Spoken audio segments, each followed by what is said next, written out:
Ako tumama yata. Ito yung iniiwasan ko talaga, no? Kita mo may mga damage na talaga, oh. May mga tumatama. Sige pe, saktong-sakto lang yung guhit, oh.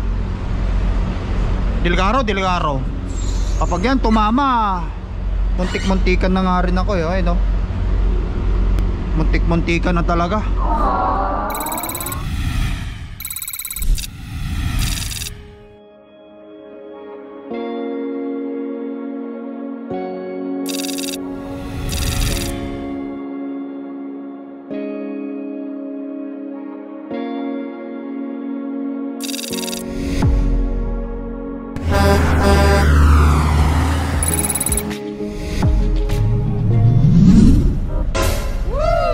Guys, good morning.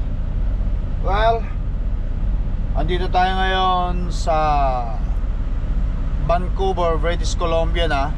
Dito sa ating dideliveran. Ayan, oh.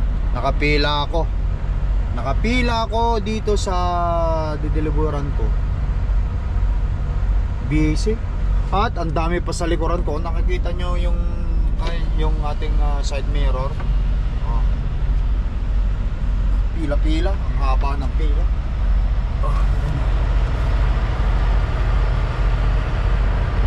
Andun, pinakadulo. At yan tayo mag-deliver. Ang busy rin, eh.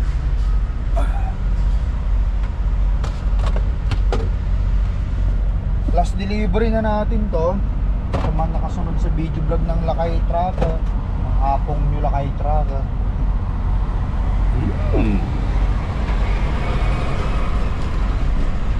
Wala pa naman silang sinasabi sa akin kung saan ako pupunta. Kasi maaga pa sa Winnipeg, guys. Andito tayo ngayon sa Vancouver, British Columbia. Tapos ang oras ng Winnipeg is alas 8, ahead sila ron. Dito alas 6 pa lang, kung nakita nyo. Alas 6 pa lang ang oras. Sa Winnipeg alas 8, kapapasok pa nila sa opisina yung mga dispatch. Kaya tamang-tama, ang appointment ko rito is alas 7. Matapos ito, ayun, baka na-sort na nila yung pupuntahan natin. Kaya antay-antay lang tayo. Medyo busy sila ngayon dito. Hopefully manlot tayo agad-agad.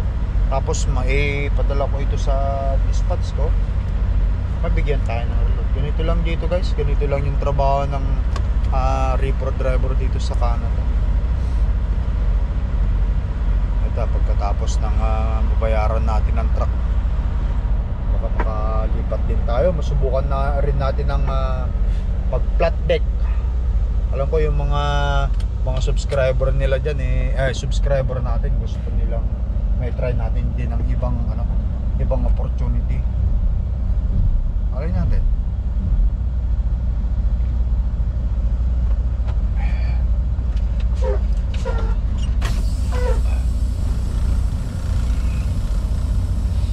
Alam nyo kasi ang truck ko kasi hindi ko basta mailipat, guys, Hindi ko basta mailipat sa ibang company na hindi related o hindi affiliate ng Powerless. Powerless kasi yung Powerless kasi yung pinagkuhanan ko ng truck ko, ano nga ako, guys,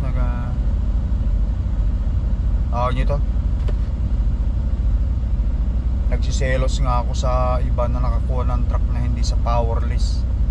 Kasi pwede nilang ilipat yung truck nila agad-agad kahit saan na gusto nila. Ako hindi ko basta maililipat yung truck ko. Kung gusto kong lumipat sa flat deck, kung gusto kong lumipat sa ibang company, hindi ko magagawa. Magagawa ko lang sa mga company na yon kapag affiliate nila. Tiis na lang, malapit na rin mabayaran. Ang bilis ng panahon. December na, January, February, March, 5 years na tayo. At yun, bayad na rin ang truck ko, may awa si Lord. Next year na mababayaran na natin ang truck. Kaya nakikita nyo lang ang lakay tracker ito. Tuloy lang ang biyahe. At ito, nakikita nyo rin yung vlog ko. Yeah. Salamat nga pala at big shout out nga pala sa mga sa mga nandyan lagi na nagsusuporta sa mga video ko, especially kay Ate Chris na taga Amerika.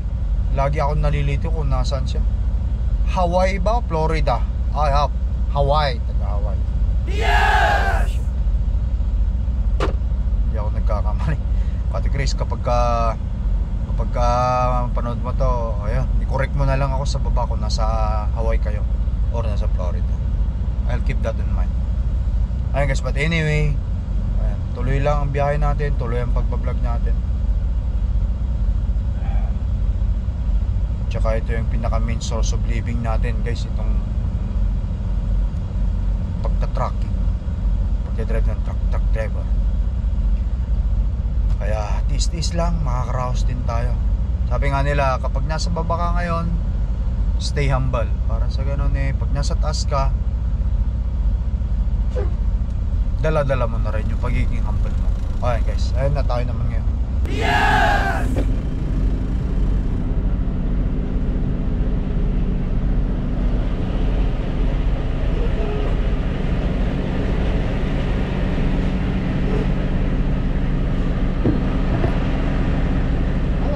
Good morning! How are you? Good, you? Good. Yes, I see you again. Dalas na kasi tayo rito guys. Madalas na tayo rito nagdi-deliver. Hindi pa malamig dito guys. Nakita nyo yung lalaki. Naka-short pa. Hindi pa malamig dito sa BC. Maganda tumira dito. Yung lugar na to para daw sa may kaya. Kaya kapag tumira kayo dito sa lugar na to, ibig sabihin may kaya kayo. Kasi mahal ang cost of living dito dahil nga doon sa magandang weather nila dito. Lahat na ng province ng Canada is nag-i-snow. Dito hindi pa nag-i-snow. Yan. But anyway, yan ang sinasabi ko sa inyo.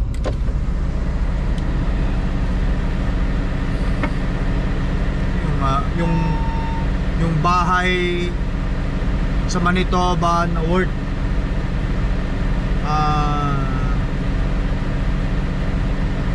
worth 300,000 na bahay sa Manitoba, dito bibilin mo yon mga 1 million na siguro.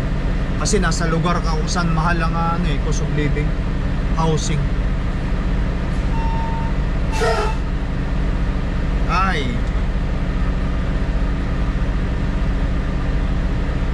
Guys, malapit na birthday ko.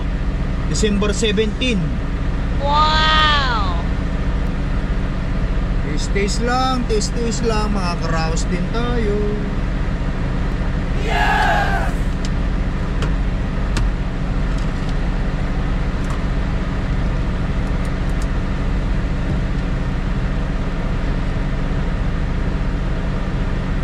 Sulat ko na yung odometer ko rito.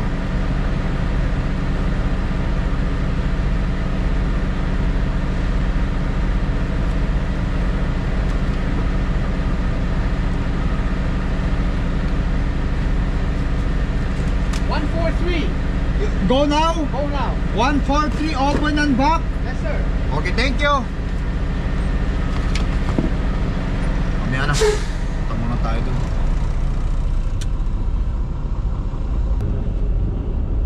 Door 143. Ito maganda rito guys. Meron silang ganito. Nakikita nyo.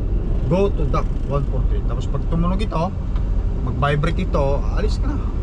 Trrr, trrr. Ganun na yun.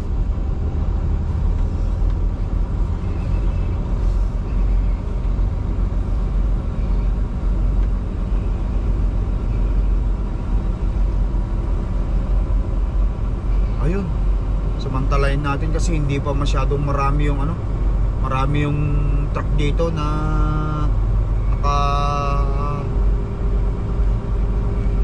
nakarating. Minsan kasi dito salasalang gupang na, may mga nakapark na sa gilid, mayroon nang nag-aabang, mayroon papaalis. Ito hindi pa. Ay, okay pa tayo. Okay.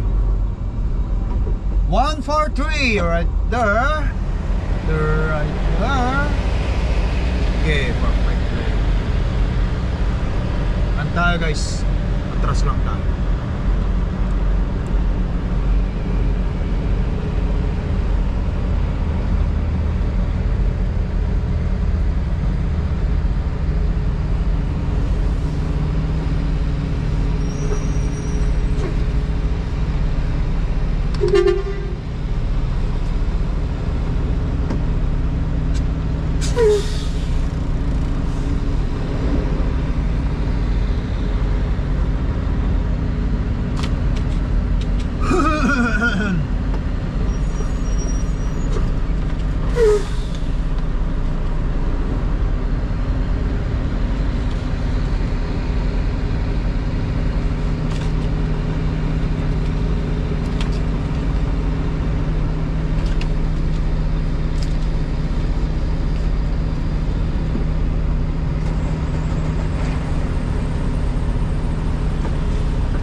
Ang pag-atras ay hindi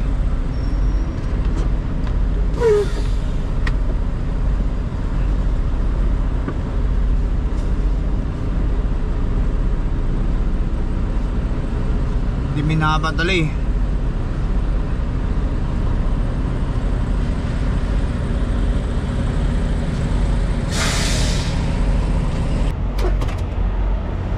Tara guys, buksan muna natin. Bukas muna.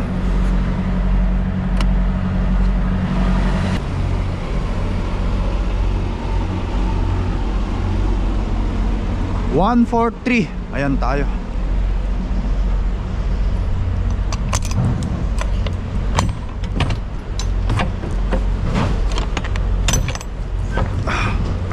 Trailer to ng ano? Horizon. Punong-puno. Sa kanila lahat ito. Dito lahat para saktong-sakto na nga ito guys pagka binigyan tayo ng reload. Let's go na agad-agad. Wala nang patumpik-tumpik pa.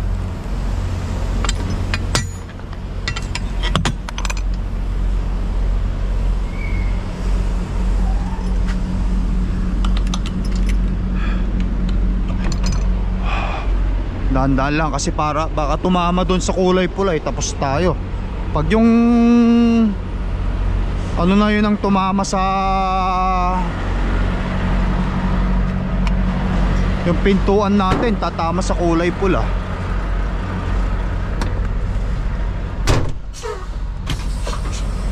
Paktay tayo. Ay, tignan natin kasi baka mamaya tumama nga doon eh. Naku po, patay tayo. Sana wag naman. Ito, hindi ko makita. Kaya may ilaw ako. Sa kabila, wala. Clear ako sa kabila.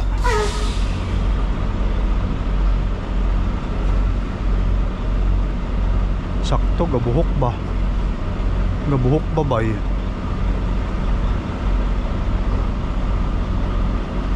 Tapos mamaya paglalabas ko, huwag basta-basta na lamang aalis kasi ayun o. So ba tayo, papakita ako sa inyo.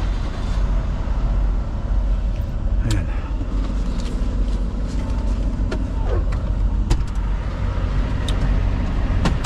Flashlight ko, kunin ko.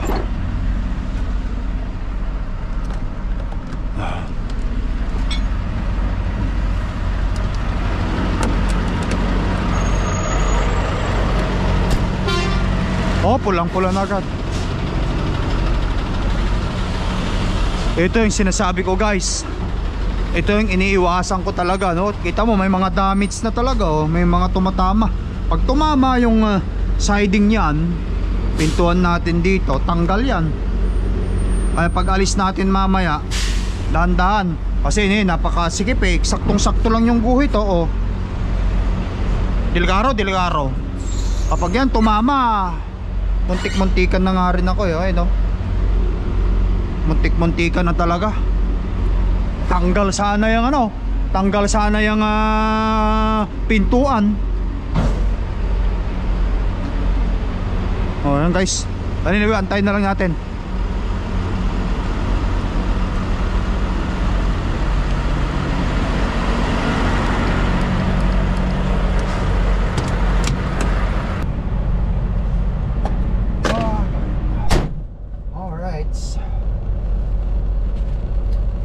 Alright guys. Sila rito. Ma-deliver lahat. Okay.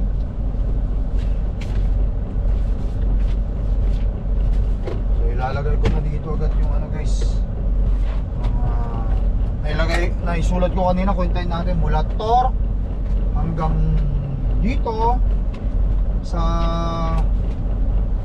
Langley, British Columbia.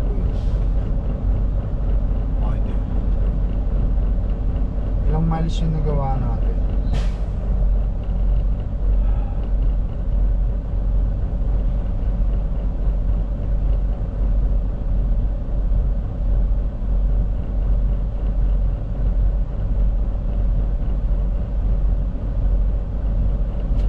Nakagawa ko ng 1,143 miles.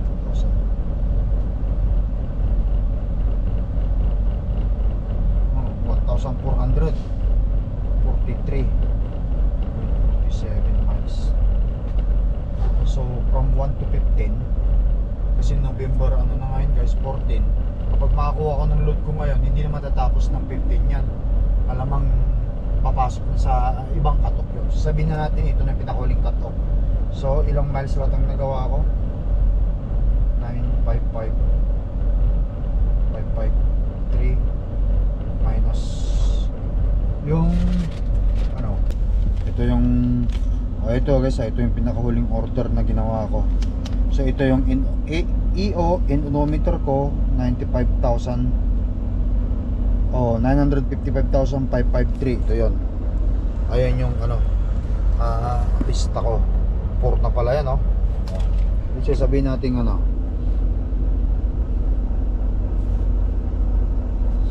minus doon sa pinaka-start odometer ko ng November. Okay, so 945,726 945,726 equals yan 9,828 kilometer ang tinakbo ko sa 15 days. Divide 1.61 miles. Nakagawa tayo ng 6,104 miles sa Quinsinas. Tapos ang rate divided by $2. Hindi siya divide, multiply dapat. So 6104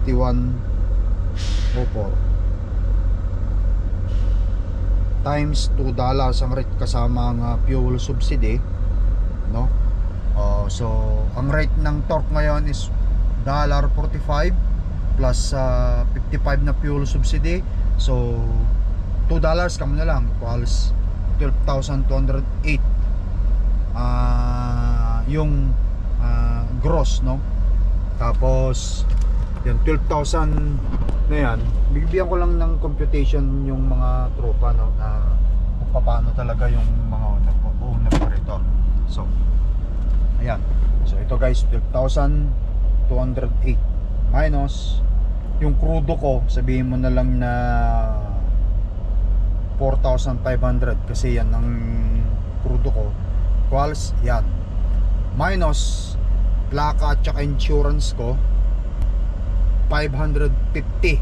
Yan, kasi every Quinsinas sila guys, every Quinsinas sila nagkakaltas. Sa isang buwan ko is 1,100 so 550 kami na lang kasi 15.30 ang sahuran namin equals yan Tapos minus 2,050 bayad sa truck ko.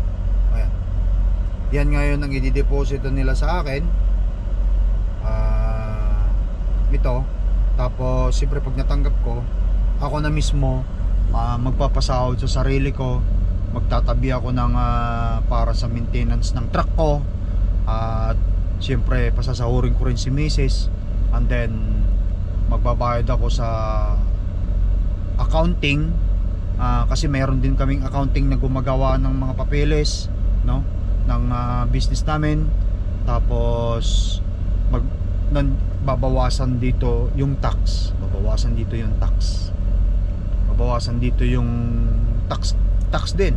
Hindi, kumbaga itong 5,108 na to guys, na nakikita nyo na pag pinasahod ako ng torque, hindi ito yung neto na may bubulsa ko. Magta-tax pa rin ito. Yes! Kung magkano yung papasahod ko sa sarili ko, kung magkano yung pinasahod ni Mrs. Kasi si Mrs. kahit na ganyan, meron siyang papel sa corporation namin, sa business namin. Sumasahod siya. Kumbaga bookkeeper si Mrs. sa negosyo namin. Sumasahod siya ng 800 monthly yun. Yan. So pagka pinasahod ko siya, magkakaltasan yung tax, tapos yung company ko magsishare ng tax din doon, pati CPP niya. Ganon din ako. Yung sahod ko na kung magkano yung pinapasahod ko sarili ko, tataxan ko yun. Kaya may tax din ito. Kung magkano yung matira dyan, by the end of year end or taxation ng company ko, yun yung tataksan niya. Hindi siya bonbon na yung company, hindi siya bonbon na nagbabayad ng tax. Yung individual na katulad ko, bonbon na kinakaltas ang tax. Kaya yan, 5,108 kaltasan ng pasahod sa akin. Tapos magta-tax ako doon. Ayan guys, no, ang magpatakbo ng negosyo. Kung hindi lang sana ito bayad ng truck plus 2,050. Yan, yan 7,158 yung every 15 days na matatanggap mo from company. Yan, mas malaki. Siyempre mas malaki ang ipapasahod ko sa sarili ko. Papasahurin ko na sarili ko niyan sigurado ng every 15 days, baka 5,000 or 4,500. Tapos yung 2,500 is para sa tax, tapos para sa iipunin kong para sa maintenance ng truck. Kasi hindi naman buwan araw-araw or linggo-linggo or buwan-buwan na yung truck mo laging ipinapagawa. Nandun na yung mga magkakaroon siya ng malfunction or ipapagawa one day, pero siyempre kailangan magtabi ka na sa mga kinikita mong ito upang sa ganon, kapag nangyari yon, no, hindi mo alam kung saan ka pupunta, kung saan mo kukunin, sa credit card pa ba o ano, dapat meron na talaga sa company mo upang sa ganon meron kang pantapal. At higit sa lahat, no, siyempre yung truck natin pagbayad na, may equity siya. Yun yung ano nun guys, may equity pa tayo nito. Kaya tiis-tiis lang, sabi ko nga tiis-tiis lang. Ganito lang ang buhay ng owner operator dito sa Canada. Kung sinusundan yung buhay ng Lakay Trucker, nakikita nyo yung biyahe ko. Nakita nyo naman araw-araw akong bumibiyahe. Ibig sabihin, ang truck ko hindi araw-araw na may problema. Maraming problema or maraming responsibility ng pagiging owner operator guys, pero ito lang masasabi ko sa inyo. Meron din namang good side ng pagiging owner operator. Basta maalaga ka lang sa truck mo, maintenance, kasi yun lang naman yun Pero kung may malaking problema tulad ng engine o ano, hindi mo na kayang gawin yun. Paggawa mo na sa pagpapagawaan. Pero yung mga change oil, yan, pa-change oil mo na. Malit lang na bagay yun. Magtatagal ang truck. Basta kapag nakikita nyo ang lakay tracker, dire-diretso ang biyahe niya, dire-diretso nasa labas, ibig sabihin ng truck walang problema. Tuloy-tuloy. Magpa 5 years na tayo. Sana sa 5 years na yan makayanan natin mabayaran. Kunting tiis na lang. Antayin ko na lang to guys. Pagkatapos nito sabihin ko sa dispatch ko kung saan tayo.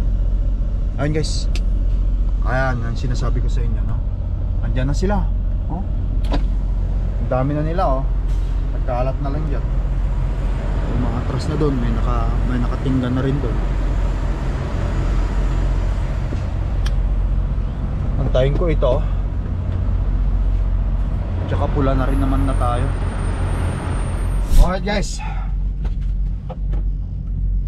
completed na, oh. Door 143 completed. At nandyan na rin yung shunter nila, magdadap ng trailer. Move ko lang ng konti yan, dandaanin ko. Kasi baka mamaya pumama mama yung siding natin.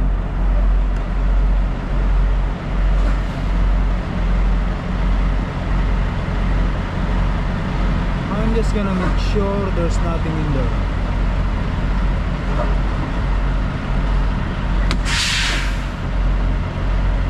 Babayin natin. Make sure walang laman, sarado ko na.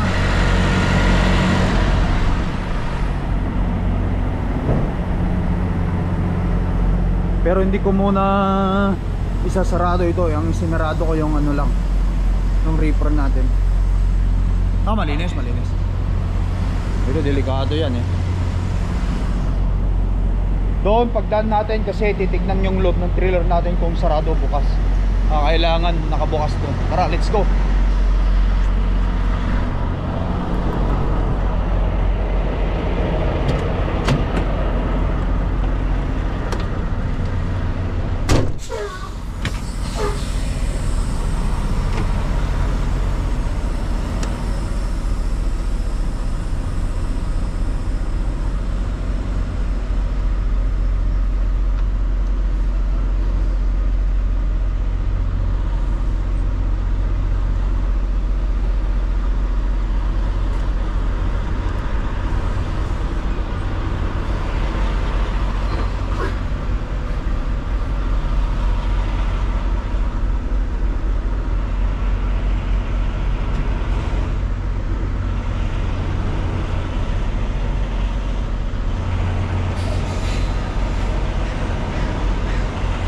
Padaanin natin.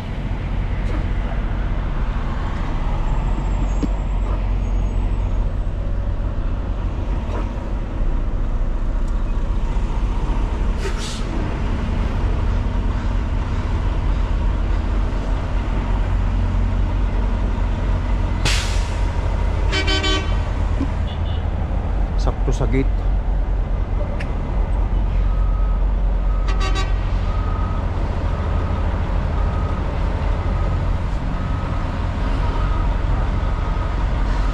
Silang sinasabi, mag-park muna tayo dyan sa gilid. Mamaya sasabihan din naman ako nyan.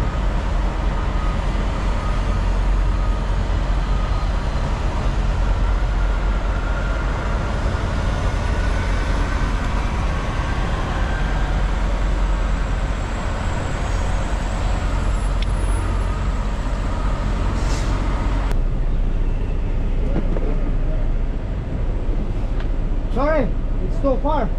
Well, how are you going to get your tag? Ayan. Para maabot ko. Thank you very much, my friend. Filipino? Okay. Filipino daw. Pinoy.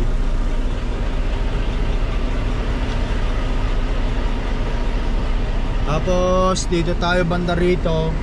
Dito natin isarado itong ating truck and trailer. or yung ating trailer.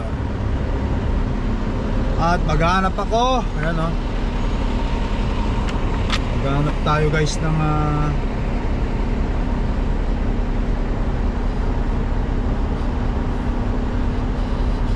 kung saan tayo makakapag-park for a while.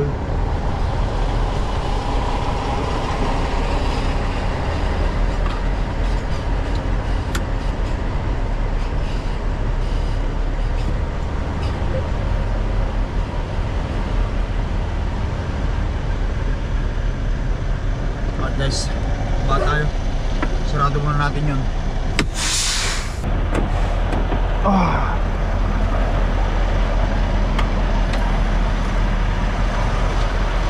Sarado natin to.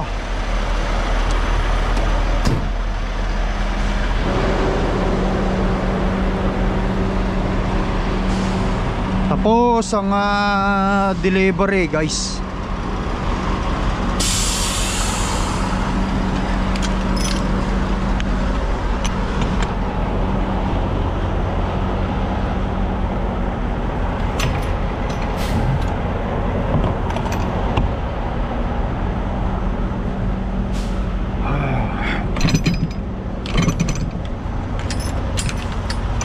Magabang na lang tayo ng reload.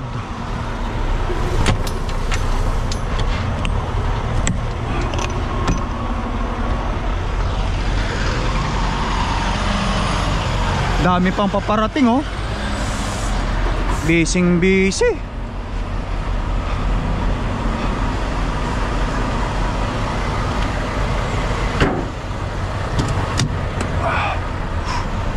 Nabanti ko sa bandaron guys kasi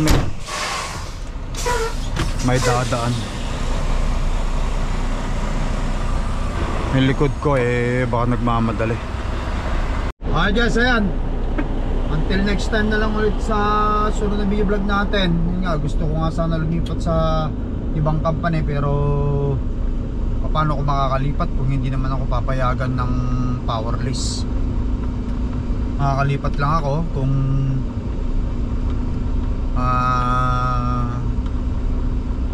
affiliate nila. Ayan guys, stricto kasi yung power list na yun. Hindi ko maintindihan bakit ganun. Kaya nga nasiselos ako sa ibang owner operator na kumuha na kanilang truck at ang pambayad galing sa kanilang packet mismo. Iba kasi yung sistema nila dito sa power list na to Gusto ko rin sanang subukan ng dali ng truck ko sa ibang company kasi maraming opportunity dyan guys, sa totoo lang. At anyway guys, yan, dito lang muna ako, tumabi lang muna ako rito at antayin ko lang muna yung sasabihin ng dispatch ko. Gawa nga ng wala pa silang sinasabi kung saan ako pupunta kaya magantay-antay lang muna tayo. Park lang muna ako rito.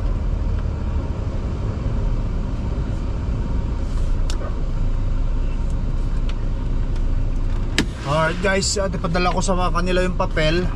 So paano guys, putulin ko yung video vlog natin. Thank you for watching, no? Ingat kayo lagi. Sa mga gustong mag-owner operator, yun yung sinasabi ko, maraming responsibilidad, pero kaya nyo yan. Kaya nga kapag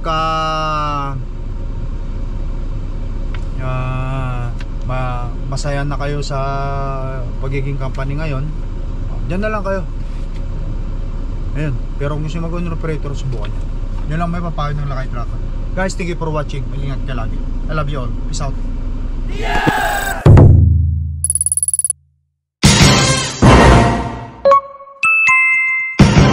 Lakay Trucker.